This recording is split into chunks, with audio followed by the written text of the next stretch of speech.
We are back with more of the breaking news this hour. Newly released emails from the Epstein estate show the convicted sex offender making multiple references to President Trump.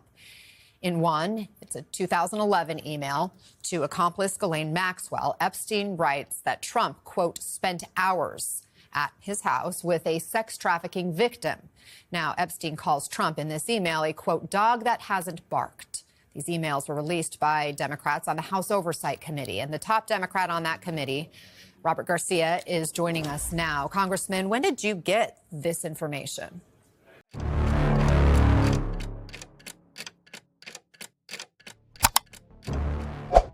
Certains votes ne surprennent pas par leurs résultats, mais par la manière dont ils redessinent des limites institutionnelles auparavant considérées comme stables. Le 13 décembre 2025, lors d'une session extraordinaire de la Chambre des représentants des États-Unis, une résolution modifiant le champ de compétences du comité de surveillance et de responsabilité a été adoptée à la majorité simple. La proposition, initialement présentée comme un ajustement technique des compétences, a transféré au comité le pouvoir d'enquêter sur l'utilisation des prérogatives exécutives dans les décisions impliquant la sécurité nationale, même lorsqu'elles sont classées comme sensibles. Cette mesure a été interprétée par certains secteurs du pouvoir législatif comme une réponse directe à l'utilisation récente et répétée par le pouvoir exécutif d'ordonnances classifiées qui ont empêché des conseillers proches de la présidence d'assister à des audiences publiques. Bien que le texte final ne mentionne nommément aucune autorité, le fait qu'il ait été approuvé dans un contexte de tension entre le Congrès et la Maison-Blanche a attiré l'attention des observateurs institutionnels et constitutionnels.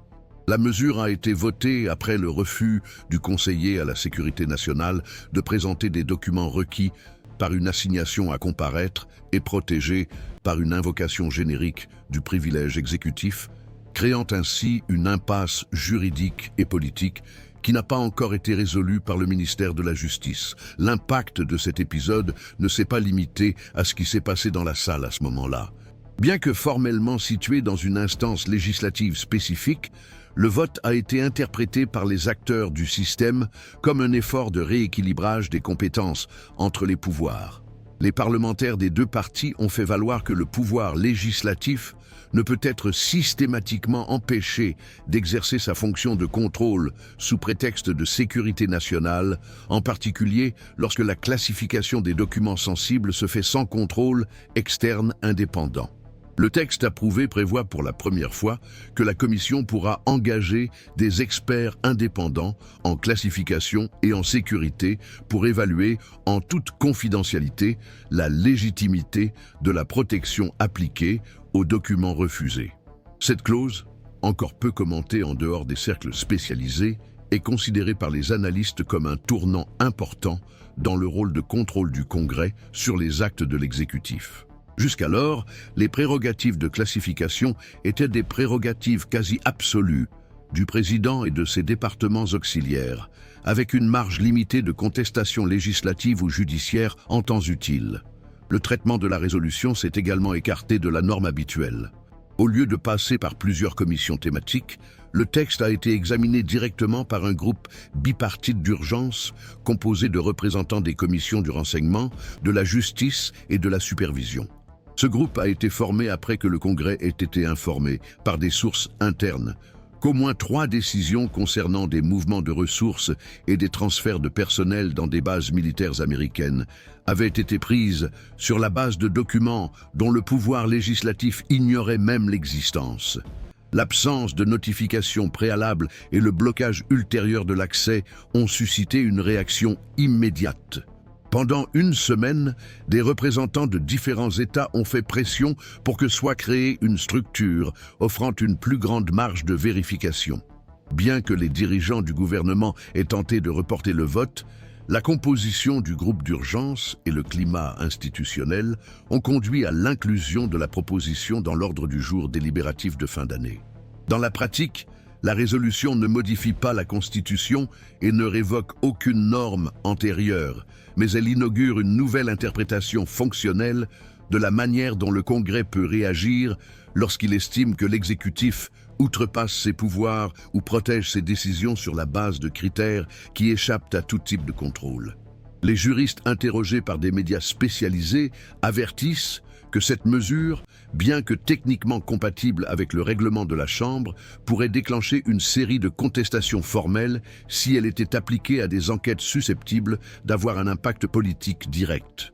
Le conseiller juridique de la présidence a lui-même publié une note, quelques heures après l'adoption de la mesure, affirmant que toute tentative de contraindre les autorités à remettre des documents classifiés sans l'accord de l'exécutif serait interprétée comme une ingérence dans ses compétences et traitée judiciairement comme une violation de la séparation des pouvoirs. La note, courte et non signée, a été lue en séance plénière par un député de la base alliée et incluse dans les registres officiels de la session. La lecture n'a suscité aucune réaction immédiate de la part de la présidence, mais a été suivie de manifestations de la part de députés de l'opposition qui ont qualifié ce geste de tentative d'intimidation institutionnelle voilée. Tous les effets de ce changement ne sont pas immédiatement visibles, mais ses répercussions potentielles suscitent déjà des réactions dans les secteurs techniques du gouvernement. Des documents internes du ministère de la Défense, divulgués en partie par un groupe de journalistes spécialisés dans la transparence gouvernementale, indiquent qu'au moins 2 mémorandums circulent avec des directives sur la manière de répondre aux éventuelles demandes du comité en vertu de la nouvelle règle. Les textes recommandent la prudence et la consultation préalable du Bureau des affaires juridiques de la Maison-Blanche avant de divulguer tout type de données, même partiellement déclassifiées. Ce comportement institutionnel suggère que, bien que la résolution n'ait pas de force coercitive automatique, elle a déjà été intériorisée comme une variable réelle dans le domaine des conflits entre le législatif et l'exécutif. À moyen terme, son efficacité dépendra moins de sa formulation normative que de la volonté des parlementaires de la mettre en pratique face aux résistances attendues. Néanmoins, sa simple existence représente déjà un déplacement de l'axe traditionnel de déférence que le Congrès maintenait sur les questions de sécurité nationale. Il existe des événements qui ne changent pas le système en soi, mais qui révèlent des fissures dans des arrangements considérés comme stables. Celui-ci pourrait en être un. Suivre de près l'évolution de ces tensions permet de comprendre la logique interne des institutions lorsqu'elles sont soumises à des pressions inhabituelles. C'est ce que nous cherchons à enregistrer ici, en mettant toujours l'accent sur le contexte, le processus et les conséquences. À partir de là, ce qui semblait n'être qu'une simple résolution administrative commence à produire des effets secondaires à plusieurs niveaux institutionnels. 3 jours après l'adoption de la mesure, la Commission du renseignement du Sénat a convoqué une session à huis clos pour discuter des limites interprétatives de la nouvelle prérogative attribuée au comité de surveillance de la Chambre. La réunion, confirmée par la suite par un procès-verbal succinct, a rassemblé des conseillers législatifs, des représentants du bureau du directeur du renseignement national et des conseillers juridiques du Sénat. Bien que le contenu de la session soit resté confidentiel, des sources proches du comité ont confirmé qu'une partie de la discussion avait porté sur un éventuel chevauchement des compétences et sur l'absence de mécanismes de conciliation normative entre les chambres en cas d'interprétation contradictoire. Ce type de friction technique n'est pas nouveau, mais son émergence si immédiate après le vote révèle un degré d'incertitude plus important que celui admis publiquement par les dirigeants parlementaires. C'est dans ce contexte que des mouvements parallèles commencent à apparaître dans d'autres domaines de l'exécutif. Le ministère de la Justice, par exemple, a publié une directive interne actualisant les procédures de réponse aux demandes du Congrès concernant des documents classifiés. La directive, signée par le procureur général adjoint chargé des affaires législatives, précise que toute demande fondée sur la nouvelle résolution doit faire l'objet d'une analyse interministérielle avant toute déclaration officielle. La directive n'empêche pas le respect des demandes, mais ajoute une étape bureaucratique qui peut, dans la pratique, servir d'instrument de retardement. Les analystes politiques institutionnels soulignent que ce type de mouvement indique que l'exécutif adopte une stratégie de résistance formalisée visant à limiter l'efficacité substantielle de la résolution sans la contester directement sur le plan juridique.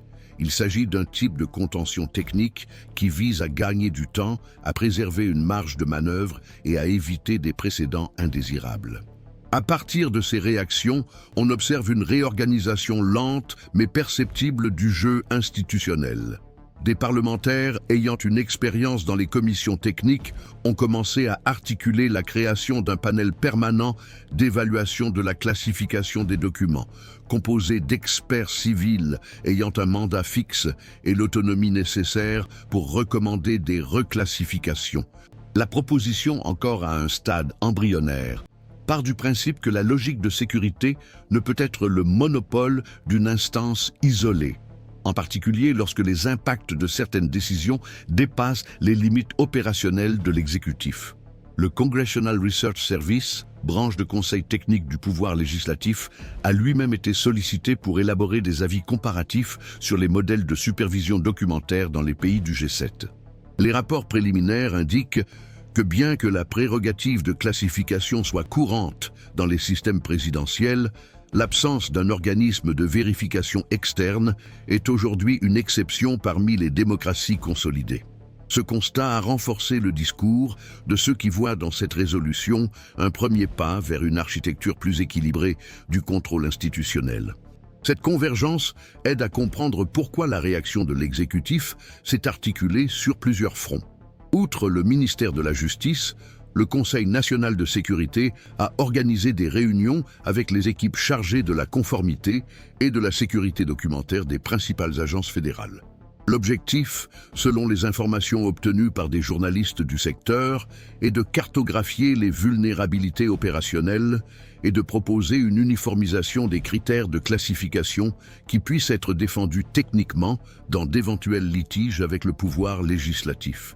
Cette normalisation, bien que présentée comme une mesure d'efficacité, peut également servir d'instrument de contention face au nouveau champ d'action du comité de surveillance. En réduisant le degré d'arbitraire dans l'application du secret, l'exécutif tente de compliquer les arguments législatifs qui dénoncent l'abus ou la manipulation stratégique des informations. Du côté du Congrès, la préparation à d'éventuels litiges juridiques est également en cours. L'avocat général de la Chambre a demandé un avis externe à 3 cabinets d'avocats spécialisés en droit public et constitutionnel afin d'évaluer les limites interprétatives de la nouvelle résolution. Les documents, qui n'ont pas encore été rendus publics, devraient servir de base à de futures décisions concernant la convocation des autorités qui refusent de coopérer. Les premiers tests pratiques devraient avoir lieu dans les prochaines semaines, lorsque la commission de surveillance devra se prononcer sur de nouvelles demandes d'informations relatives aux contrats d'urgence conclus par le ministère de la Défense dans les zones de conflit. Si l'exécutif invoque le secret sans justification technique détaillée, le comité pourra saisir le pouvoir judiciaire sur la base du nouveau texte. Ce sera le véritable tournant de la mesure, car elle testera sa capacité à produire des effets dans un environnement de résistance articulée. Les conséquences de cette réorganisation sont encore incertaines, mais la rapidité avec laquelle les acteurs se repositionnent indique que le sujet n'est plus périphérique. L'utilisation de la classification comme bouclier administratif est désormais perçue comme une variable centrale de la gouvernance et de la responsabilité. En élargissant sa capacité de vérification, le Congrès ne se contente pas de défier l'exécutif, mais s'oblige également à fonctionner avec une plus grande responsabilité technique. En ce sens, la résolution agit comme un catalyseur de révision des pratiques, tant pour ceux qui contrôlent que pour ceux qui surveillent.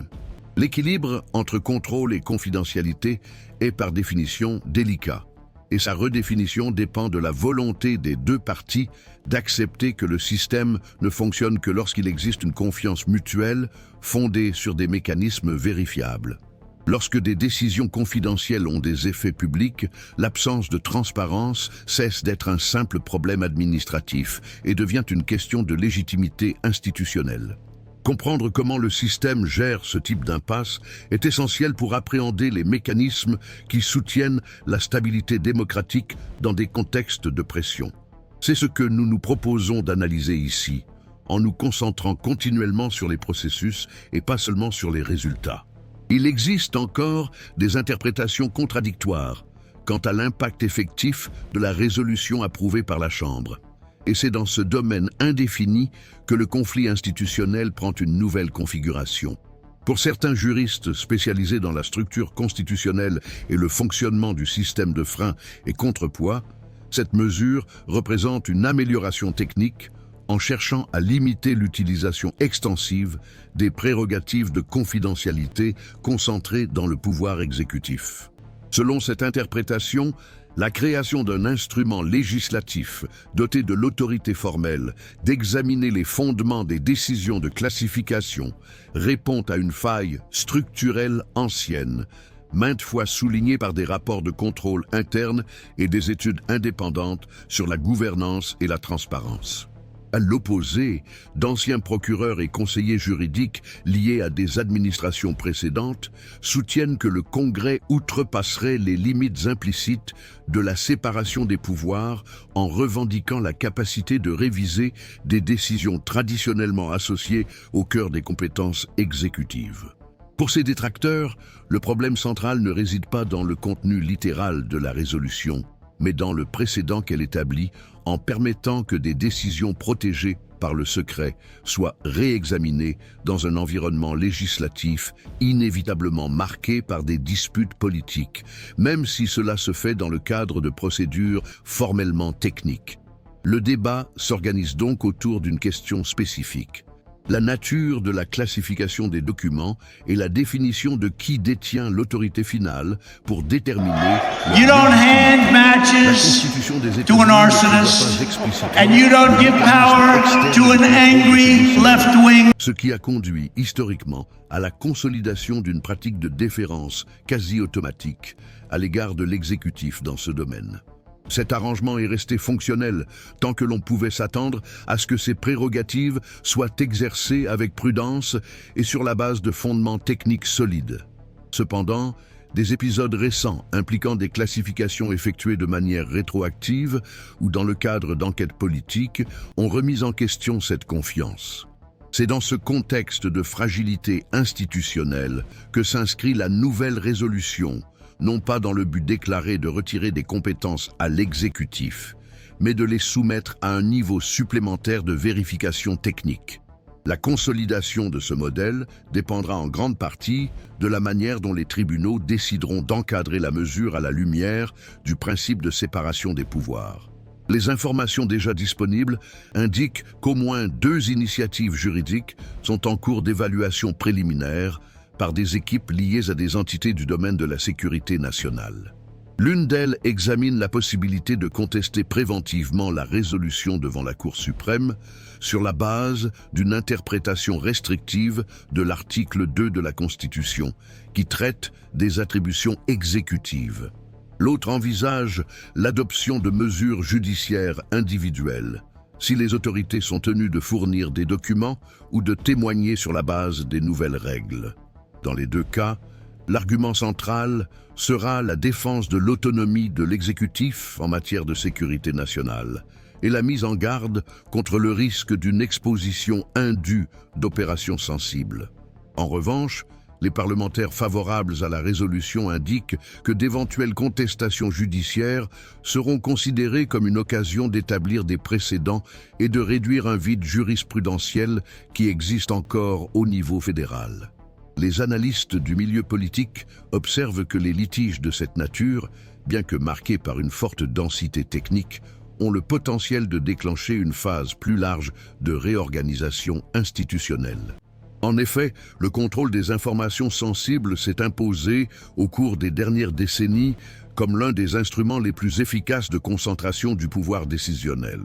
La possibilité de réviser ou d'auditer ce contrôle modifie, dans la pratique, l'équilibre entre les pouvoirs, même sans modification formelle du texte constitutionnel.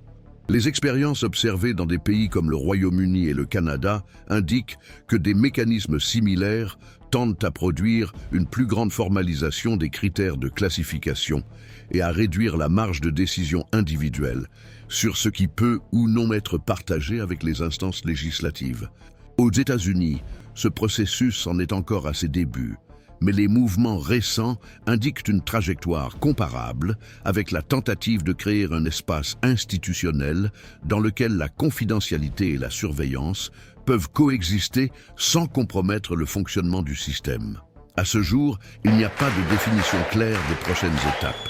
L'attente dominante est que le comité de surveillance utilise son nouveau champ d'action avec prudence, dans des cas spécifiques, en cherchant à construire un historique qui évite les confrontations directes avec l'exécutif. Le risque souligné par certains observateurs est que cet instrument soit pris dans des disputes partisanes, s'écartant ainsi de son objectif technique initial. Si cela se produit, la résolution pourrait perdre sa légitimité avant même d'avoir consolidé ses effets pratiques. D'autre part, si elle est appliquée avec des critères objectifs, une méthodologie rigoureuse et un soutien technique cohérent, elle pourrait représenter une avancée importante dans la maturité institutionnelle du traitement des informations sensibles. L'issue dépendra de la capacité des dirigeants législatifs à maintenir l'esprit de la norme face aux pressions circonstancielles. Pendant que ce processus avance, le pouvoir judiciaire tend à être amené à se prononcer sur des points encore indéfinis, tels que l'obligation de comparution des témoins convoqués sur la base de la nouvelle résolution et la possibilité d'accéder, même partiellement, à des documents protégés par le secret exécutif. Les décisions qui seront rendues auront un impact structurel, car elles contribueront à délimiter plus précisément les contours de l'action législative dans ce domaine. Jusqu'à ce que cela se produise, le système fonctionne dans un état de transition, avec des règles formellement approuvées, mais sans validation judiciaire définitive. Cette ambiguïté est caractéristique des périodes de changement institutionnel, au cours desquelles les pratiques émergentes doivent être intégrées dans une architecture juridique conçue pour un autre contexte historique. Il convient de souligner que le débat sur la classification des documents dépasse le cadre strictement technique. Il exprime une controverse plus large sur les limites de la transparence dans les sphères du pouvoir. L'enjeu n'est pas seulement l'accès à des informations spécifiques, mais le contrôle des discours qui sous-tendent les décisions publiques. Dans un système comme celui des États-Unis, où la confiance du public dans les institutions est un élément central de stabilité, l'opacité récurrente peut avoir des effets corrosifs à long terme. C'est pourquoi la définition de qui décide de ce qui doit rester confidentiel ne peut être traitée comme une simple commodité administrative, mais comme un choix qui influe directement sur les fondements opérationnels du régime démocratique. Le scénario reste ouvert. L'exécutif continue de chercher des moyens de préserver son autorité en matière de classification, tandis que le législatif teste les limites du nouvel outil créé pour élargir sa capacité de contrôle. Aucune des parties n'a manifesté clairement sa volonté de reculer, mais aucun affrontement direct de grande intensité n'a été observé jusqu'à présent. Cette retenue peut indiquer une tentative d'accommodement progressif, ou simplement l'accumulation de tensions avant un affrontement plus explicite. Pour l'instant, la seule constatation possible est que le système se réorganise autour d'un conflit qui, jusqu'à récemment, restait hors du champ d'attention de la plupart de l'opinion publique. Suivre ces transformations exige une attention constante et une lecture attentive des mouvements institutionnels. C'est ce type d'observation procédurale que cette chaîne se propose d'offrir, en suivant comment, lentement et souvent silencieusement, les contours de l'institutionnalité sont redéfinis en période de tension.